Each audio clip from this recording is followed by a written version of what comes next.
L'utilisation des sacs plastiques ou sachets est un véritable problème environnemental sur la planète. 1 million de sacs plastiques sont utilisés aujourd'hui par minute dans ce monde. En Côte d'Ivoire, les sachets sont utilisés dans tous les ménages. À notre jour de maintenant, là, c'est des sachets qui font que même notre bagage dedans pour aller au marché, pour aller faire nos achats, partout où on passe. Fon Emmanuel est chauffeur d'un véhicule de transport en commun appelé communément Baka. Il affirme utiliser les sachets d'eau vendus aux différents carrefours de la capitale parce qu'ils sont à portée de main. Nous, on est sur direction. Bon, on ne peut pas descendre de la voiture pour aller payer des bouteilles d'eau.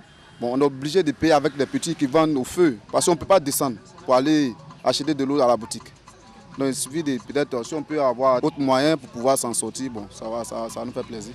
J'avais soif, donc j'ai payé un sachet d'eau pour boire. C'est 50 francs, alors qu'il est en pot, en pièce, c'est 100 francs. Ça, c'est plus pratique, c'est plus moins cher. Les sacs plastiques constituent un véritable enjeu économique permettant aux commerçants de faire de bonnes affaires. Je vends les sachets pour nourrir ma famille. Je sais que la vente de ces sachets est interdite, mais je n'ai pas le choix. Aujourd'hui, c'est un commerce qui me permet de gagner un peu d'argent pour m'occuper de la famille. Surtout que mon mari ne travaille plus. Malgré cette embellie financière pour les commerçants, la prolifération des sachets plastiques et surtout leur abandon dans les rues constitue un véritable danger pour l'environnement. D'où l'interdiction en novembre 2013 de leur usage par l'État de Côte d'Ivoire. Une mesure saluée par Bakayoko Limata. Interdire les sachets là, c'est une bonne chose parce que le sac, c'est un peu durable, c'est économique. Tu payes ça là, ça peut faire un mois avec toi. Le sachet aussi, une fois tu passes, ça se déchire. Moi je pense que le sac est mieux. C'est vrai que les chassés là, ça salit. Les sacs là, si on peut faire gros comme ça, 100 francs moins cher pour qu'on puisse payer aussi. Là, ça va nous arranger. Quand tu as payé 200 là, c'est petit, tous tes bagages ne peuvent pas rentrer dedans. Ceux qui fabriquent ne font plus. Ceux qui payent pour vendre, ils ne vont plus vendre. Et la vie, ce n'est pas sali. Mais si on laisse toujours les gens fabriquer, les chercher, les gens vont partir payer. Et nous, les consommateurs, on va payer pour utiliser. Et puis la vie sera ça. En dépit de cette interdiction, les sachets plastiques sont toujours utilisés par la population. Beaucoup d'usagers considèrent que c'est un mal nécessaire. Il reste maintenant aux autorités de trouver des mesures palliatives afin de faire appliquer la loi dans toute sa rigueur. Une bibliothèque, celle de la faculté de médecine au sein de l'université Félix Houphouët-Boigny de Cocody. Des livres par spécialité, quelques étagères vides. Peu importe, ces étudiants en médecine sont bien privilégiés. Certains de leurs camarades dans d'autres facultés disent être moins bien lotis. Les différentes bibliothèques, sinon départements, à la base n'ont pas de bibliothèque. C'est récemment que l'ambassade de l'Espagne en Côte d'Ivoire a inauguré sa bibliothèque au niveau du département de l'espagnol. Et il y a aussi le département des lettres modernes qui à peine a une bibliothèque virtuelle et qui n'a pas de bibliothèque physique. Une situation reconnue par les autorités universitaires. À l'occasion de la crise que nous avons vécue, beaucoup de documents ont été détruits, de sorte que les bibliothèques, même la bibliothèque centrale aujourd'hui n'a pas atteint son niveau d'équipement souhaité. Et il en va de même pour les bibliothèques des différentes UFR. Donc toute activité qui tend à pourvoir ces bibliothèques en documents, c'est une activité salvatrice. Et justement, l'appel est entendu. Le conseil régional de la Nawa dans le sud-ouest de la Côte d'Ivoire offre 4000 ouvrages, 1500 à la faculté de médecine et 2500 bientôt à l'UFR des lettres. Nous, on a construit une bibliothèque régionale et on a demandé à ce que les universités françaises nous envoient des livres. Ils nous ont envoyé 10 000 livres. Et dans les 10 000 livres, on a vu qu'il y a 4 000 livres qui ne peuvent pas servir au niveau de la région de la Nawa. Donc, le président du conseil de la Nawa a demandé à ce que 1500 reviennent des sciences médicales et puis 2500 les livres reviennent pour la littérature étrangère. Premiers bénéficiaires, les étudiants marquent leur satisfaction. On parle partout de globalisation, de mondialisation, donc il faut que nous soyons tous à l'heure de ce rendez-vous-là.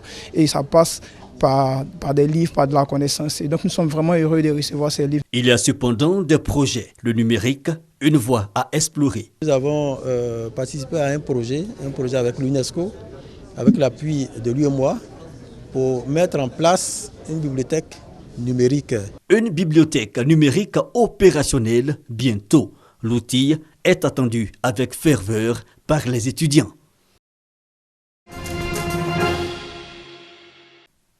Une journée de réflexion sur la littérature ivoirienne. Cette initiative des nouvelles éditions Balafon a été l'occasion pour beaucoup d'écrivains de donner leurs recettes à travers des communications pour la bonne marche de la littérature ivoirienne. Les auteurs s'inspirent généralement du vécu quotidien. Nous sortons de crise.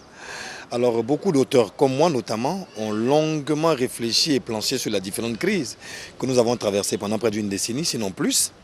Et maintenant, l'ère est à la reconstruction, l'ère est au rassemblement. Voilà, ce sont les nouveaux thèmes qui nous inspirent. Et c'est vers cela que nous allons, parce que nous voulons dire à nos frères qu'il est le temps de se réconcilier. Le lecteur doit se retrouver à travers les personnages qui se retrouvent dans les livres. Si vous parlez d'un personnage qui est sur la neige en Europe, mais le lecteur ivoirien est très loin de la réalité. Or, si vous parlez par exemple d'un personnage qui est dans un campement africain, dans un village africain, dans un quartier précaire africain, dans une ville africaine, le lecteur va se retrouver. Aujourd'hui, la littérature ivoirienne foisonne en publication. Une bonne chose pour un nouveau type d'ivoirien que l'on veut bâtir. L'ivoirien nouveau, c'est celui qui va vers la connaissance. Or, aller vers la connaissance, il faut bien aller avec une méthode. Et la méthode littéraire est un moyen pour permettre aux gens d'acquérir la connaissance. Nous avons des centaines de manuscrits qui attendent. Les Ivoiriens ont beaucoup à partager. Et il était important pour nous donc de donner la chance à ceux qui avaient des savoirs à partager. Cette journée de réflexion sur la littérature ivoirienne a permis à une trentaine d'écrivains de faire la dédicace de leurs œuvres.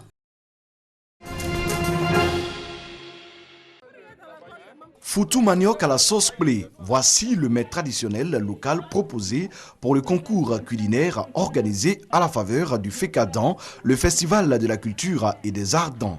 3 candidates sont en compétition et chacune doit convaincre les membres du jury. Le manioc, c'est la nourriture de base du peuple d'An. Et ce soir, nous avons présenté le pléba, accompagné de grenouilles séchées et de poissons secs. Quand on vient à une compétition, c'est toujours dans l'intention de gagner. Donc je pense que je peux gagner, pourquoi pas. Autre temps fort du FECADAN, le concours Belle Femme d'An. 5 candidates vêtues de pagnes traditionnelles vont séduire les membres du jury. La forme des jambes et des pieds, le niveau intellectuel et la beauté du physique sont les critères de cette compétition dénommée le DBCE 2016. La candidate Meke Florence numéro 4. La lauréate de ce concours, Florence Meke, candidate numéro 4, remporte le prix 2016 de la plus belle femme du peuple d'An. La course de masques, le concert des artistes tradimodernes, les concours culinaires et de beauté font partie des potentialités culturelles et touristiques du peuple d'An présentés aux festivaliers du FECADAN durant 5 jours dans la région du Tonkoui. La valorisation de la culture d'An, le développement du tourisme et des arts dans la région doit être, que dis-je, notre ancrage. Rendez-vous est pris en juin 2017 à Mans pour la découverte d'autres valeurs culturelles d'An. Véritable soulagement pour ces veuves et orphelins, la ville de Gagnoa. Au nombre de 500 environ, ils bénéficient tous de l'assistance de l'ONG Côte d'Ivoire Solidarité. Cette structure caritative remet à chacune de ces veuves un kit alimentaire constitué essentiellement de riz, de l'huile et des bois de conserve ainsi que des non-vivres, à savoir du savon, des pagnes et des chaussures. Le clou de cette action sociale menée par Aimé Monoko, président de l'ONG Côte d'Ivoire Solidarité, les enveloppes en signe de soutien financier pour les activités génératrices de revenus. Aimé Monoko et ses camarades veulent accompagner ces veuves de Gagnoa à être autonomes financièrement afin de subvenir aux besoins de leurs différentes familles. Pour lui, cet appui financier d'un montant de 1 million de francs CFA permettra à chacune de ces veuves de réaliser une activité économique. Les bénéficiaires ont exprimé leur gratitude à l'ONG Côte d'Ivoire Solidarité. Les guides religieux ont salué le geste d'Aimé Monoko et ses camarades. Ils souhaitent que ce genre d'activité se répète régulièrement afin de sortir les veuves et les orphelins de la précarité.